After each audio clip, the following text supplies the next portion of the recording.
Welcome back to the show. This is Sixth Gear. I'm your host, Mr. Sixtos, and today we have an up-and-coming kart racer, the one, the only Sally Lana Mott.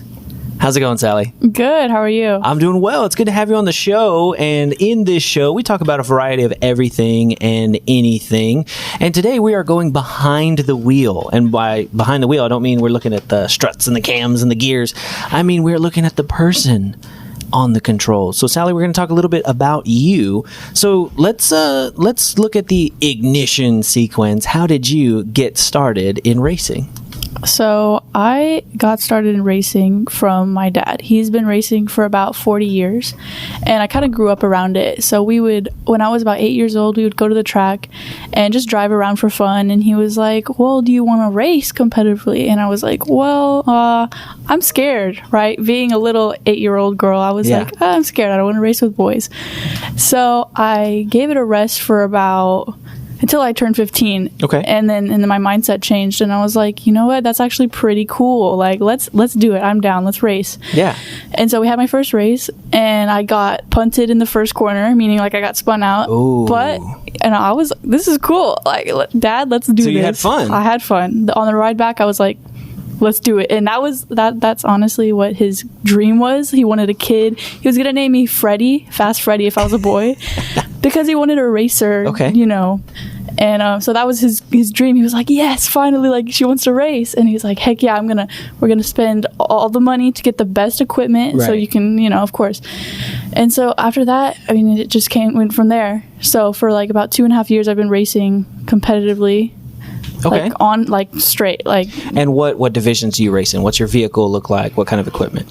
So it's the engine is called an LO206, and it's a kart. It's a 4-stroke engine. It goes about 55 top speed, depending on the track. Right. Not the fastest class, but it is the best class to start in. And it's all about momentum and keeping your footwork and your hands smooth. So it's like makes it for the best drivers. Yeah, that's awesome. I'm glad that you're kind of like, you said breaking in, because you're still only 2 years in. Right. Yeah. So maybe later on you can look at different divisions, different vehicles, but this is a good one for you to learn.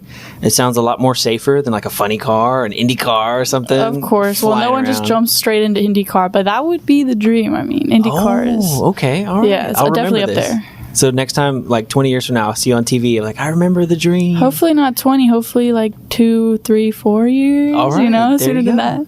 Okay. So let's say you've got a race coming up and you're getting ready. What does that look like? What's your process to prepare for races? So about every day I get on the simulator. We have a simulator at home. Ooh. My dad actually made it. What is it? How did he do that? So it's kind of like not put together very well, but we have a professional one, and then we have the one that he made out of plywood, and he has his own business in karting called Rib Protect. So he makes seats and rib protecting gear. So we put one of his seats in there, and we sit on it, and it's in front of a TV, and we drive. It's actually an F1 car, so we go 250 miles an hour, so it's so much focus. Wow. Not as much as on the track, but we train harder than what we actually need to, so that when we get on the track, it's easier to focus. So I do that for about 20-30 minutes every day. Yeah. We'll play ping pong together, because believe it or not, ping pong is actually really good for racing. Oh yeah. Eye-hand coordination, the focus. It's actually physical once you get into it. Like, you're like running around the table. And have we ever played ping pong, Sally? I don't think so, but I'm pretty sure good. I would beat you. I'm pretty good. I haven't lost to a student in 10 years. Really? We're gonna have to put some tables together. Do you have a ping pong table? Well, I have the net. So I have the net that you stretch. We put 4 tables together, and it's kind of the same thing as like a regulation table. Uh-huh. And I have beaten children. I've crushed dreams. You've crushed dreams. I have changed trajectories of children's lives on the ping pong table. Well, I would like to challenge you to a game then. I think that would be so much fun. A worthy opponent. Okay. Podcast exclusive, guys. We actually have a ping pong table in our living room, so I don't know. I mean, I think I might be serious competition for you. I'm gonna have to go interview your dad, and then we're gonna play ping pong. Oh, he'll beat you too. Oh no! Okay, that sounds like a lot of fun. So this simulator you've got, what brand is the steering wheel? Is it Thrustmaster, Logitech? What are y'all using? It's the newest Logitech one. We're actually right now using a PS3 Gran Turismo. It's old, but it works, and it's super realistic. Like, my bad habits on track actually translate to the simulator. So if I tend to turn in early on track, I actually do on the simulator. My dad will be like, okay, this is what we do to fix it. Right. And then we'll sit there and battle each other's ghost cars. And I actually have the track record against him, which he's been doing for 40 years. So what are you that's doing? like GT4, cool. GT5? It's called Gran Turismo. Oh, actually, I don't know what. Because there's numbers, right? Yeah, I think there is. I think they just came out with 6 or 7. It's an older one, but okay. And then we have a newer one which is connected to a PC, and then we do iRacing and stuff. Yeah, that's the nice one. Aside from the mental stuff, I go to the gym every day. That's good. And I actually got back from like a 13-mile skate on the bike path before I got here. So I rollerblades, just like because people don't think that it's very physical, but even karting is like really physical because you're leaning on the sides, you're pulling G's around corners, G forces, yeah. You're throwing your shoulder into things, and the most common injury is rib problems in karting. That's why my dad made his business, and so like my back will be sore, I'll have bruises, and so you do have to be physically fit to race, of course. That's intense. Yeah. Okay, so you've talked a lot about your dad. Can you tell us that relationship? I'm sorry that you're not Freddie. You are Sally, but I'm sure he didn't hold that against you. No, I think actually being a girl is better because I stand out. I mean, there's not many girl racers who can actually be fast. So I think since I want to do this as like a career, like in the long run, I think being a girl is actually really good for sponsorship, advertising, marketing. Yeah. So I mean, I think and also Mustang Sally. Like that's right. I think that's one of the reasons he made me that. So I don't think he's complaining, but I think karting has like really bonded us because like we spend so much time together just even talking about how to get better, like in the car. Okay, so on the car rides there, we have these deep conversations. That's like you won't even understand, like just how the car flexes. Like my dad, he'll have dreams of like he is the cart. Like this is his rear front tire. I mean, that doesn't make his front tire, right? And he's like flexing with it, and we'll just talk, and he'll tell me like all his past experiences and his memories, and we'll just bond over that. And that's awesome. And whenever I disappoint him, he gets upset, but we make up, and it's just made our relationship so much better. And I've also he's taught me so many life lessons through karting that like it's so valuable. I wouldn't trade anything in the world for it because that's so good. It's made us like super connected from when I turned 15 to now. Like we're more bonded than we've ever been before. That's incredible. Yeah. So, being that y'all are bonded, I imagine that he might get nervous when you crash. Tell me more about your crash in NOLA. Yes, so that actually was considered one of the worst karting crashes, at least this year, by the commentators. Basically, I got up beside somebody, and it was a freak accident. Our front wheels touched, and I was pirouetted. That's how they said it. They pirouetted through the air 4 times. Oh my gosh. Like a UFO, like a frisbee, right? And I didn't know what was going on. I kind of blacked out because I don't remember anything. And I remember my head hitting the back of the seat so hard that I saw like dots everywhere. Ooh. And I looked up, and the whole pack of racers, because it was the start of, I think it was a heat race, they were all gone. And I was like, dang, like I had been preparing mentally so long for that race. I wanted to do so good, and they were gone, and I had no chance of winning. So I was like, I'm just going to keep on going. I was crying, but not because of what just happened, because everyone was gone, and I had no reason. Disappointment. Yeah. And so I kept on driving for about 3 laps. My axle was broken, so it was bent. Oh, so I was driving like this. I was like, that's some Mario Kart stuff right there. For real. And then eventually my dad was like, just come in. Like, that was crazy. Because I didn't realize, whenever I got out of my car and he showed me the video, I was like, oh my God. You think you were concussed maybe? I don't know. But no, I wasn't concussed. But I had a EMS check me, and he was like feeling my back, like, can you feel this movement? And I was like, yeah, I'm good. But I didn't realize how bad it was until he showed me the video. I was like, oh my God. But you survived. Yeah. That is awesome. It actually went viral. It got like 40,000 views on Facebook, which is a lot for karting because the karting community is relatively small. Everybody loves a good crash. And I got interviewed by Kart Chaser, which is a huge platform in karting.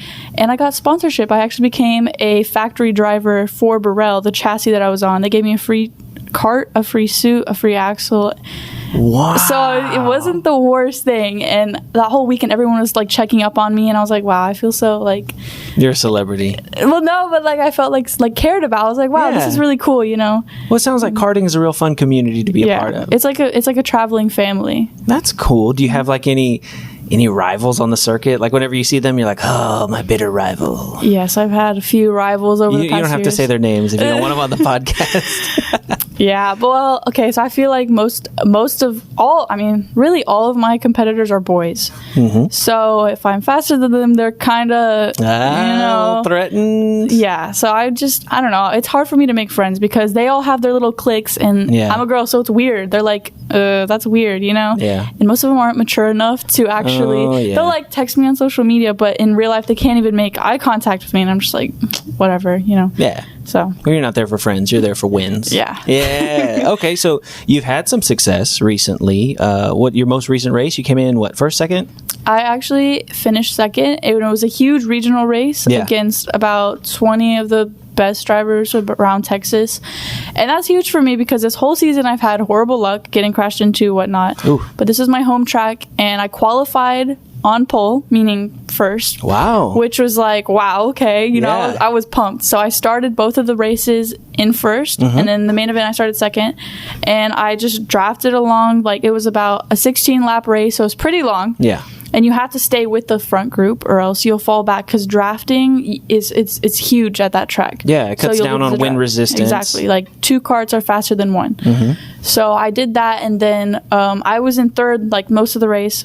And then Mikey Bullen, who was in second, he made a pass on the last lap, last corner, just like a desperate move. Mm-hmm. And he messed up his speed, and I passed him, and I came across the line second, which was like, that was a win. It was a podium. It was my first regional podium. Yeah. So it was a really awesome weekend. And not to mention, I went across the finish line backwards with my hands in the air, because I was like, whoa, I beat you guys backwards. It was a really cool weekend. Okay. For my dad, too. You mentioned your first regional podium. Mm-hmm. So looking ahead, what are some of your further goals now that you've gotten a regional podium? What are you looking for in the future, your goals in racing? Well, actually, next year, we're not going to be focusing on karting as much. Ooh. We're going to be focusing on the Miata program, which I'm doing. It's like a club race. Yeah. It's a club level. It's at Harris Hill Raceway. And because, I mean, ultimately, I want to get to F1 would be the dream. Oh my gosh. IndyCar, you know, get in a BMW, get that sponsorship. Yeah. So you can't just jump from there from karting. Karting's not going to get you there, right? So I am trying to get myself in a car to learn, because there's a lot about like suspension and roll body. Yeah. It's so much different from karting. Different handling. So the next step would be Spec Miata, which is like a national level thing, which I don't want to jump straight into that. So I'm starting club level. Okay. So next year I'm going to be focusing on this Miata championship, try to get myself first place championship on my resume. So hopefully some sponsors will be like, wow, you know, I want to put her in a Lamborghini or a BMW or a Porsche or something like that. But we've just decided that karting isn't going to take me where I want to go. Okay. Although it is fun, and we will be doing a few club races to, you know, relive the memories, I guess, because I'm going to miss it a lot. And it also it's more expensive too. Oh. But yeah, so we're going to focus on the Miata program more. Okay, so from the cart to the car. Yes. All right. Okay, well, Sally, I've really enjoyed our interview today. So let's say that somebody's listening to the podcast and they're like, man, you know, here's this girl and she's following her dreams, and you got started relatively later, right? You said a lot of the kids start younger. Yes. So what advice do you have for someone watching and they're like, you know what, Sally, this inspires me to follow my dreams? Like, what advice do you have for someone who hasn't yet found their passion, but you finding yours a little bit later in life, or your early adolescence, later childhood years? What would you say to them? I would say wait it out. I mean, don't force yourself. Just like the thing with college where you were saying, you said, if you don't have a reason to go to college, don't spend the money and get in debt and do all this. Like, you know, have a reason to go. If you want to become a doctor, then go to college. But if you don't have a reason, don't go. Definitely. I think that you should wait to really find something that you feel passionate about, because if you don't know if you're passionate about it, then you're not, right? You know if you are. Like, I'm passionate about racing. I could talk about it all day. All day. That's what I want to do. So I mean, and it's going to be tough. Like, I've had some discouraging moments where I'm like, I don't know if I want to do this anymore, but I've stuck with it, and it makes me happy. Well, so you know what, Sally? You are an inspiration to people, and I'm proud of you. I'm sure your dad's very proud of you from what it sounds like. Thank you so much for coming on the show today. And listeners, this is Mr. Six from Sixth Gear, the show all about racing and placing and watch your spacing and all those good things. Yep. Sally, sign us off today. Peace. Yeah.